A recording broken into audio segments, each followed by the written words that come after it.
प्यारे बच्चों, आप सभी को मेरा प्यार बड़ा नमस्कार। आइए आज हम कक्षा 6 के हिंदी साहित्य का पाठ नंबर 1 प्यारा देश भारत का पठन पाठन करते हैं। प्रस्तुत कविता के माध्यम से कवि हमारे देश भारत की सुंदरता का बड़े ही मनोरम ढंग से वर्णन किया है। यह कविता हमें संदेश देती है कि हमें अपने देश को संभाल कर रखना चाहिए। इसका आशय है देश की आज़ादी, मर्यादा तथा संपदा को बचाए रखना चाहिए। यह हमारा प्रथम कर्तव्य है। तो आइए देखते हैं इस कविता में कवि हमसे क्या कहना चाह रहे हैं। जय जय प्यारा जग से न्यारा, शोभित सारा देश हमारा, जग सौभाग्य सुदेश, जय जय प्यारा भारत देश। तो प्रस्तुत पंक्तियों में कवि भारत का जयगान करते हुए कहते हैं कि जो ये भारत देश है हमारा, ये जग से न्यारा है, ये सब जग में सबसे सुंदर देश है, सबसे अलग देश है। शोभित सारा देश हमारा, हमारा देश सब देशों की शोभा है, सबकी शोभा बढ़ाता है। यह जग का सौभाग्य है कि हम भारत देश के वासी हैं। जय जय प्यारा भारत देश, तो भारत देश की हमेशा जयकार होनी चाहिए। प्यारा देश जय देशेश, तो जो हमारा प्यारा देश भारत है, ये सभी देशों का राजा है। ये एक ऐसा देश है जो सभी देशों का राजा है। प्यारा देश जय देशेश, अजय अशेष सदस्य विशेष, जहाँ ना संभव अध का लेश, संभव केवल पुण्य प्रवेश, जय जय प्यारा भारत देश। तो प्रस्तुत पंक्तियों में कवि कहना चाहते हैं कि भारत देश इतना महान है कि ये सभी देशों का राजा है, इसे कभी जीता नहीं जा सकता, यह अजय है। और यहाँ के जो सदस्य हैं वे विशेष हैं। यहाँ पे रहने वाले लोग हमेशा कभी भी पाप कर्म के भागी नहीं होते, वे कभी पाप कर्म नहीं करते हैं, वे सदैव पुण्य करते हैं, वे अच्छे कर्म करने में विश्वास करते हैं, कभी भी पाप नहीं करते हैं। संभव केवल पुण्य प्रवेश, यहाँ के लोग हमेशा पुण्य कर्म करने में, दूसरों की सहायता करने में विश्वास रखते हैं, कभी भी पाप का साथ नहीं देते हैं। इसीलिए हमारे देश की सदैव जयकार होनी चाहिए। हमारा देश सब देशों का राजा है। स्वर्गिक शीश फूल पृथ्वी का, प्रेम मूल प्रिय लोक त्रयी का, सुललित प्रगति नटी का टीका, ज्यो निशिका राकेश, जय जय प्यारा भारत देश। तो प्रस्तुत पंक्तियों में कवि देश का जयगान करते हुए कहते हैं कि जिस तरह स्वर्ग होता है, स्वर्ग में कैसा होता है, स्वर्ग सबसे अच्छा होता है, ऐसे ही हमारा ये जो देश है ये शीश फूल है धरती का। जैसे स्वर्ग का शीश फूल होता है, ऐसे ही यह पृथ्वी का शीश फूल है। हमारा ही देश वो है जिसने सबको प्यार करना सिखाया। प्यार का आगमन यही हुआ है, तो और उसने प्यार करना लोगों को सिखाया है और फिर वही तीनों लोकों में फैलाया है। सुललित प्रकृति नटी का टीका, यह हमारा देश जो है ये इतना सुंदर है, इतना प्यारा है, जैसे कि प्रकृति का टीका हो। बिल्कुल वैसे ही जैसे रात का टीका चंद्रमा होता है। रात्रि पे एक छोटी सी बिंदु लगता है ना हमें चंद्रमा, ऐसे लगता है जैसे बिंदी लगा रखी हो आकाश में। वैसे ही प्रकृति का टीका हमारा प्यारा भारत देश है। इसीलिए हमारे भारत देश का हर जगह जयगान होना चाहिए। जय जय शुभ्र हिमाचल श्रृंगा, कलरव निरत कलोलिनी गंगा, भानु प्रता चमरत अंगा, तेज पुंज तपवेश, जय जय प्यारा भारत देश। तो यहाँ पर भी भारत के ही गुणों का वर्णन करते हुए कवि कहते हैं कि हमारा भारत देश का श्रृंगार तो स्वयं हिमालय करता है। जैसे हिमालय पर सफेद बर्फ की चादर सदैव पड़ी रहती है और सूर्य की किरणों से वो चमकती है, तो ऐसे लगता है जैसे उसने भारत का श्रृंगार किया हो।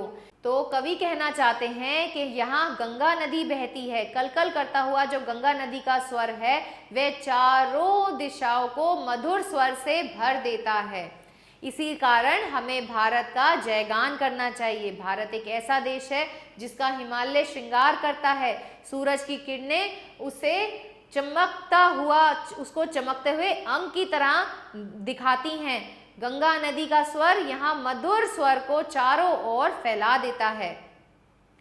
जग में कोटि कोटि जुग जीवे, जीवन सुलभ अमीरस पीवे, सुगध वितान सकृत का सीवे, रहे स्वतंत्र हमेशा, जय जय प्यारा भारत देश। तो कवि यहाँ भारत का जयगान करते हुए उसे आशीर्वाद देते हैं कि यह सदा सदा के लिए, कोटि कोटि मतलब हजारों सालों तक यह देश जिए, ये ऐसे अमृत का पान करे जिससे यहाँ के प्राणी सदैव एक दूसरे का प्यार करें, एक दूसरे के साथ सद्बुद्धि से रहें।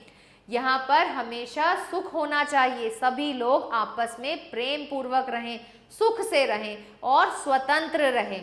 इसीलिए हमें भारत देश का जयगान करना चाहिए।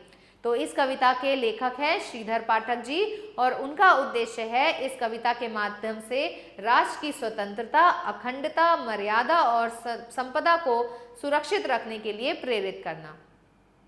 आइए बच्चों, इसका अभ्यास कार्य देखते हैं। तो यहाँ सबसे पहले हमें बहुविकल्पीय प्रश्न दिए गए हैं। इन प्रश्नों के उत्तर के लिए आपको एक OMR शीट दी है। इस OMR शीट में आपको सर्कल दिए हैं। इन सर्कल में से एक सही सर्कल पे आपको अच्छे से रंग भरना है, काले या नीले रंग के पेन से। आप कोई टिक मार्क नहीं लगाओगे, कोई क्रॉस का निशान नहीं लगाओगे। हमारे देश की चोटी किसे कहा गया है? हमारे देश की चोटी हिमालय को कहा गया है, तो आप D को सर्कल करेंगे। कविता में प्रयुक्त निशी, निशी शब्द का मतलब है रात, तो आप ख में B पार्ट को सर्कल करेंगे। शीश फूल किसे कहा गया है? भारत को, तो इसका उत्तर है C। कविता की पंक्तियां पूरी कीजिए। प्यारा देश, जय देशेश, अजय अशेष, सदस्य विशेष, जहां न संभव अध का लेश, संभव केवल पुण्य प्रवेश, जय जय प्यारा भारत देश। दूसरा है स्वर्गिक शीश फूल पृथ्वी का, प्रेम मूल प्रिय लोकत्रयी का, सुललित प्रकृति नटी का टीका, जो निशी का राकेश, जय जय प्यारा भारत देश। आइए बच्चों, इसके अति लघु उत्तरीय प्रश्न देखते हैं। निम्नलिखित प्रश्नों के उत्तर दीजिए। जग से न्यारा का क्या अर्थ है? जग से अलग, सबसे अलग। कवि किसके सौभाग्य की बात कर रहे हैं? कवि भारत के सौभाग्य की बात कर रहे हैं, यहाँ के लोगों की सौभाग्य की बात कर रहे हैं। अमृत रस से आप क्या समझते हैं? ऐसा अमृत रस जिसे पीकर भारतवासी जुगों जुगों तक जिएंगे। लघु उत्तरीय प्रश्न, इस कविता में जगत मुकुट किसे कहा गया है? भारत को कहा गया है। भारतवर्ष तीनों लोगों में किस लिए प्रसिद्ध है? क्योंकि यहीं से प्रेम प्यार का आगमन हुआ है, इसी ने ही लोगों को प्रेम की भाषा के बारे में अवगत कराया है। जगदीश दुलारा से मतलब है भगवान का प्यारा। भाव स्पष्ट कीजिए। जय जय शुभ्र हिमालय श्रृंगा, कलरव निरत किलोनिनी गंगा, भानु प्रता चमरत अंगा, तेज पुंज तपवेश। तो प्रस्तुत पंक्तियों में कवि कहना चाहते हैं भारत के इतना सुंदर देश है जिसका श्रृंगार स्वयं हिमालय करता है।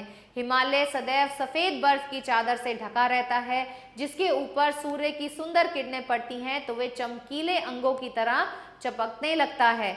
यहाँ पर बहती हुई गंगा सुंदर स्वर करती है, मधुर स्वर करके सभी लोगों को आनंदित कर देती है। जग में कोटि कोटि जीव जिए, जीवन सुलभ अमीर रस पीवे, सुगत वितान सत के सीवे, रहे स्वतंत्र हमेशा।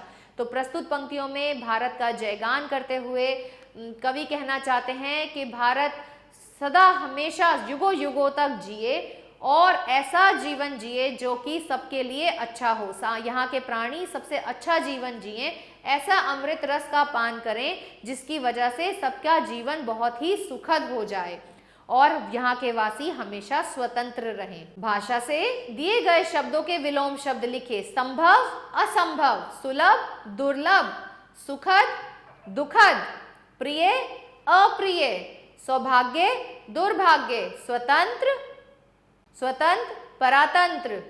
दिए गए शब्दों के दो दो पर्यायवाची लिखिए। गंगा, गंगा का क्या हो जाएगा? तटनी, और दूसरा क्या हो जाएगा? भागीरथी। जग, जग का हो जाएगा संसार, दुनिया। निशी, रात, रात्रि, निशा। शीश के दो पर्यायवाची बताओ बच्चों। एक होता है सिर, दूसरा होता है मस्तक। राकेश, राकेश मतलब चंद्रमा, चंद्र। जगदीश, जगदीश मतलब ईश्वर, परमात्मा। निम्नलिखित शब्दों के लिंग निर्धारण कीजिए। नदी स्त्रीलिंग, लहर स्त्रीलिंग, हिमालय पुल्लिंग, पवन पुल्लिंग, क्षण पुल्लिंग, दीपक भी पुल्लिंग है, गंगा स्त्रीलिंग, सूरज पुल्लिंग, फूल पुल्लिंग। दिए गए वाक्यांशों के लिए एक एक शब्द लिखिए। जिसे कोई जीत ना सके, अजय। ज्यादा बोलने वाला, वाचाल। खेतीहीन भूमि, बंजर। दूसरों पर उपकार करने वाला, परोपकारी। आशा करती हूँ आपको यह पाठ अच्छे से समझ आया होगा। मिलते हैं अगले पाठ में।